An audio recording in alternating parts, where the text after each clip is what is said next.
നമസ്കാരം. ലോകത്തിന്റെ ചരക്കു നീക്കത്തിന്റെ നാടിമിടിപ്പായ ഹോർമൂസ് കടലിടുക്കിൽ വീണ്ടും തിരമാലകളുടെ ഇരമ്പൽ ശക്തമാവുകയാണ്. സാധാരണ പോലെ ശാന്തമായ ഒരു സമുദ്രയാത്രയായിരുന്നില്ല അത്. അന്താരാഷ്ട്ര നിയമങ്ങളുടെയും ഒരു രാജ്യത്തിന്റെ പരമാധികാരത്തെയും വെല്ലുവിളിച്ചുകൊണ്ട് നീങ്ങിയ രണ്ട് കൂറ്റൻ കപ്പലുകളെ ഇറാൻ റവല്യൂഷണറി ഗാർഡ് കോർപ്സ് അഥവാ IRGC പിടിച്ചെടുത്തിരിക്കുന്നു. ലോകമാകെ ഉറ്റുനോക്കുന്ന ഈ നാവിക നീക്കത്തിന് പിന്നിൽ വലിയൊരു രാഷ്ട്രീയ ഗൂഢാലോചനയുണ്ടെന്ന ആരോപണമാണ് ഇപ്പോൾ ഉയരുന്നത്. പേർഷ്യൻ ഗൾഫിലെ കാവൽക്കാരായ IRGC നടത്തിയ സാഹസിക ഓപ്പറേഷൻ കേവലം വെറുമൊരു തടഞ്ഞു നിർത്തലല്ല, മറിച്ച് തങ്ങളുടെ കടൽ തീരങ്ങളിൽ അതിക്രമിച്ചു കയറിയവർക്കുള്ള ശക്തമായ മുന്നറിയിപ്പാണ്. ലൈബീരിയൻ പതാകയുമായി അന്താരാഷ്ട്ര കപ്പൽ ചാലുകളിലൂടെ നീങ്ങുകയായിരുന്നു ആ രണ്ട് ഭീമന്മാർ, എപ്പാമിനോട്സ് MSC ഫ്രാൻസിസ്ക എന്ന രണ്ട് കപ്പലുകൾ. എന്നാൽ ഹോർമൂസ് കടലിടുക്ക് കിഴക്ക് ഭാഗത്തുള്ള ലാറക് ഐലൻഡിന് സമീപം എത്തിയപ്പോൾ അവയുടെ നീക്കങ്ങളിൽ അസ്വാഭാവികത ദൃശ്യമായി. സാധാരണഗതിയിൽ ഒരു കപ്പൽ സഞ്ചരിക്കേണ്ട പാതയിൽ നിന്നും മാറി ഇറാന്റെ സമുദ്രപരിധിയിലേക്ക് അവ അനുവാദമില്ലാതെ പ്രവേശിച്ചു. ഈ വിവരം നിരീക്ഷിച്ചുകൊണ്ടിരുന്ന ഇറാന്റെ സുരക്ഷാ ഉദ്യോഗസ്ഥർ ഉടൻ തന്നെ ഉണർന്നു പ്രവർത്തിച്ചു. ഇറാന്റെ പരമാധികാരത്തെ ചോദ്യം ചെയ്യുന്ന തരത്തിലുള്ള ഇത്തരം നീക്കങ്ങളെ വെറുതെ വിടാൻ ഇവർ തയ്യാറായിരുന്നില്ല. സുരക്ഷാ ഉദ്യോഗസ്ഥരെ ഏറ്റവും കൂടുതൽ പ്രകോപിപ്പിച്ചത് ഈ കപ്പൽ സ്വീകരിച്ച ചില നിഗൂഢ രീതികളാണ്. തങ്ങളുടെ സഞ്ചാരപഥം ആരും കണ്ടെത്തരുത് എന്ന് ഉറപ്പുവരുത്താൻ വേണ്ടി കപ്പലുകളിൽ അത്യാധുനിക നാവിഗേഷൻ സംവിധാനങ്ങളിൽ മനഃപൂർവ്വം കൃത്രിമത്വം കാട്ടിയതായി പരിശോധനയിൽ വ്യക്തമായി. ഉപഗ്രഹങ്ങൾക്ക് പോലും പിടികൊടുക്കാത്ത വിധം തങ്ങളുടെ സ്ഥാനം മറയ്ക്കുകയായിരുന്നു ഇവരുടെ ലക്ഷ്യം. ഇതിനൊപ്പം തന്നെ പുറത്തുവന്ന മറ്റൊരു ഗുരുതരമായ ആരോപണം ഈ കപ്പലുകൾക്ക് അമേരിക്കൻ സൈന്യവുമായി അതീവ രഹസ്യ ബന്ധമുണ്ട് എന്നുള്ളതാണ്. പിന്നെ പറയണോ കാര്യം? ഇവരെ വെറുതെ വിടുമെന്ന് തോന്നുന്നുണ്ടോ?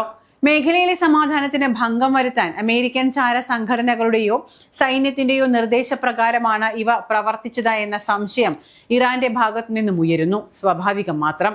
ഇനി ഈ ഒരു ഓപ്പറേഷന്റെ വിശദാംശങ്ങളിലേക്കാണ്.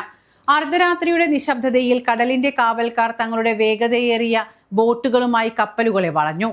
ഇറാന്റെ സമുദ്ര നിയമങ്ങൾ ലംഘിച്ചുവെന്ന് ഉറപ്പായതോടെ ഒരു തുള്ളി രക്തം പോലും ചിന്താതെ അതീവ നൈപുണ്യത്തോടെ IRGC കമാൻഡോകൾ കപ്പലിലേക്ക് ഇരച്ചു കയറി. ഒരു രാജ്യത്തിന്റെ അനുമതിയില്ലാതെ അവരുടെ അതിർത്തിക്കുള്ളിൽ കയറുന്നത് അന്താരാഷ്ട്ര നാവിക നിയമങ്ങളുടെ ലംഘനമാണ് എന്ന് ഓർമ്മിപ്പിച്ചുകൊണ്ടായിരുന്നു ഈ നടപടി. കപ്പലിലെ ക്രൂവിനെ നിയന്ത്രണത്തിലാക്കിയ ശേഷം തന്ത്രപ്രധാനമായ ലാറക് ഐലൻഡിന് സമീപത്തേക്ക് ഇവയെ നീക്കി. മേഖലയിലെ സുരക്ഷയ്ക്ക് വലിയ ഭീഷണി ഉയർത്തിയ ഈ കപ്പലുകൾ ഇപ്പോൾ ഇറാന്റെ പൂർണ്ണമായ കസ്റ്റഡിയിലാണ്. ഈ സംഭവങ്ങൾ ആഗോളതലത്തിൽ വലിയ ചർച്ചകൾക്കാണ് വഴിമരുന്നിട്ടിരിക്കുന്നത്. കടൽ മാർഗമുള്ള ഗതാഗതത്തിന് ചില നിയമങ്ങളുണ്ട്. അത് ലംഘിക്കപ്പെട്ടാൽ ഏത് വൻ ശക്തിയുടെ കപ്പലായാലും നടപടി നേരിടേണ്ടി വരുമെന്ന സന്ദേശമാണ് ഇവിടെ നൽകുന്നത്. അമേരിക്കയും ഇറാനും തമ്മിലുള്ള നയതന്ത്ര യുദ്ധം സമുദ്രത്തിലേക്കും വ്യാപിക്കുമ്പോൾ ഇത് കേവലം രണ്ട് കപ്പലുകളുടെ മാത്രം പ്രശ്നമല്ല, മറിച്ച് ലോക രാജ്യങ്ങൾക്കിടയിലുള്ള അധികാര വടംവലിയുടെ നേർചിത്രം കൂടിയാണ്. വരും ദിവസങ്ങളിൽ ഈ കപ്പലുകളെ സംബന്ധിച്ച കൂടുതൽ വിവരങ്ങൾ പുറത്തു വരും എന്നതോടെ മാത്രമേ ഈ നിഗൂഢ നീക്കങ്ങളുടെ പൂർണ്ണമായ രൂപം നമുക്ക് വ്യക്തമാവൂ. പേർഷ്യൻ കടലിലെ തിരമാലകൾ ഇന്ന് ഒരു യുദ്ധത്തിന്റെ ചൂടിലാണ്. അന്താരാഷ്ട്ര കപ്പൽ ചാലുകളെ വിറപ്പിച്ചുകൊണ്ട് ഇറാൻ റവല്യൂഷണറി ഗാർഡ് നടത്തിയ നീക്കം വെറുമൊരു അപ്രതീക്ഷിത സംഭവമൊന്നുമല്ല. വർഷങ്ങളായി പുകഞ്ഞുകൊണ്ടിരിക്കുന്ന ഇറാൻ അമേരിക്കൻ പോരാട്ടത്തിന്റെ ഏറ്റവും സ്ഫോടനാത്മകമായ ഒരു ഘട്ടത്തിലേക്കാണ് ഇപ്പോൾ ഈ യുദ്ധം എത്തിയിരിക്കുന്നത്. ലോകത്തെ വൻ ശക്തികളായ അമേരിക്ക പോലും ഇപ്പോൾ ഹോർമൂസ് കടലിടുക്കിൽ പ്രതിരോധത്തിലാവുകയാണ്. എന്തുകൊണ്ടാണ് ഇറാൻ ഇത്രയധികം പ്രകോപിതരാകുന്നത്? ലോക പോലീസുകാരനായ അമേരിക്ക എങ്ങനെയാണ് ഇറാന്റെ തന്ത്രങ്ങളിൽ പെട്ടുപോയത്?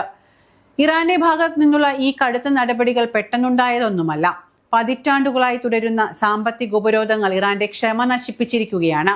തങ്ങളുടെ എണ്ണ വ്യാപാരത്തെയും സമ്പദ് വ്യവസ്ഥയെയും തകർക്കാൻ അമേരിക്ക നടത്തുന്ന നീക്കങ്ങൾക്ക് കടലിലൂടെ തന്നെ മറുപടി നൽകുക എന്നതാണ് ഇറാന്റെ തന്ത്രം. ഇറാന്റെ പരമാധികാരത്തെ ചോദ്യം ചെയ്തുകൊണ്ട് തങ്ങളുടെ അതിർത്തിക്കടുത്ത് അമേരിക്കൻ യുദ്ധക്കപ്പലുകളും നിരീക്ഷണ വിമാനങ്ങളും നിരന്തരം സാന്നിധ്യം അറിയിക്കുന്നത് അവരെ വല്ലാതെ ചൊടിപ്പിക്കുന്നുണ്ട്. മാത്രമല്ല, കഴിഞ്ഞ കുറച്ചു കാലങ്ങളായി മേഖലയിൽ ഇറാന്റെ തന്ത്രപ്രധാനമായ താവളങ്ങൾക്ക് നേരെ നടത്തുന്ന സൈനിക നീക്കങ്ങളും ഇതിന് കാരണമാണ്. അമേരിക്കയും സഖ്യകക്ഷികളും ചേർന്ന് തങ്ങളെ വളയാൻ ശ്രമിക്കുന്നു എന്ന തിരിച്ചറിവ് ഇറാനെ കൂടുതൽ അപകടകാരികളാക്കി മാറ്റിയിരിക്കുന്നു. ഈ പ്രകോപനങ്ങളുടെ ആകെ തുകയാണ് ഹോർമൂസ് കടലിടുക്കിൽ ഇപ്പോൾ നാം കാണുന്ന ഈ മിന്നൽ ഓപ്പറേഷനുകൾ. ഇവിടെയാണ് കഥയിലെ ട്വിസ്റ്റ്. ലോകത്തിലെ ഏറ്റവും വലിയ സൈനിക ശക്തിയായ അമേരിക്ക ഈ സാഹചര്യത്തിൽ ശരിക്കും പെട്ടുപോയിരിക്കുകയാണ്.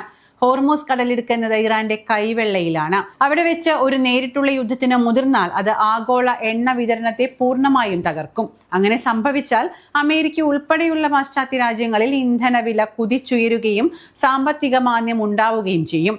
ഇത് മുന്നിൽ കണ്ടുകൊണ്ടാണ് ഇറാൻ നീങ്ങുന്നത്.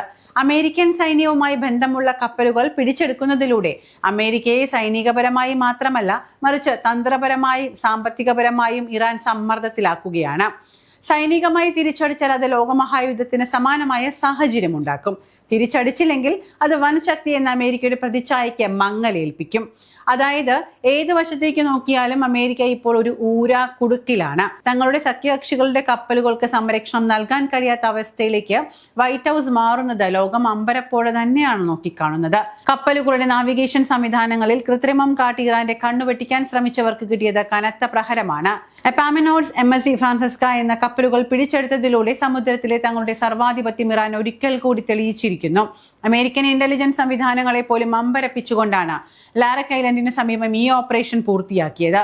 അമേരിക്കൻ ചാരക്കപ്പലുകൾ മേഖലയിൽ നിരീക്ഷണം നടത്തുന്നുണ്ട് എന്ന കൃത്യമായ വിവരം ഇറാന്റെ കൈവശമുണ്ടായിരുന്നു. ഈ നീക്കങ്ങൾ വിവരിച്ചുകൊണ്ട് അമേരിക്കയെ അവരുടെ തന്നെ തട്ടകത്തിൽ വെല്ലുവിളിക്കുകയാണ് ഇറാൻ ചെയ്തത്.